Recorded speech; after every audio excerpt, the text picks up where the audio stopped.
हाँ तो भैया, मैंने कहा था ना कि जब संघर्ष 2 मूवी आएगा तो फिर किसी का नहीं चलेगा। अरे भाई, फैंस ने तो पहले ही बता दिया था कि संघर्ष 2 के सामने कोई मूवी नहीं चलेगी। कल से ही लगभग हर सिनेमा हॉल में लगना शुरू हो गया है।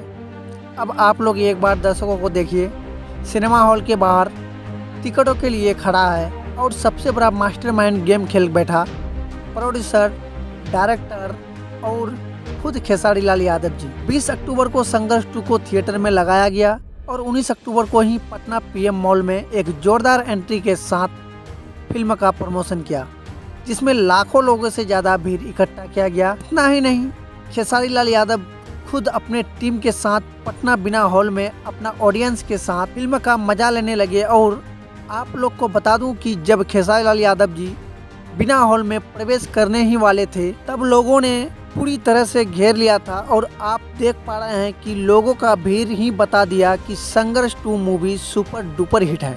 सो दोस्तों, फिलहाल यही अपडेट है। आप लोग कमेंट करके बताइए कि ये फिल्म आप लोग को कैसा लगा।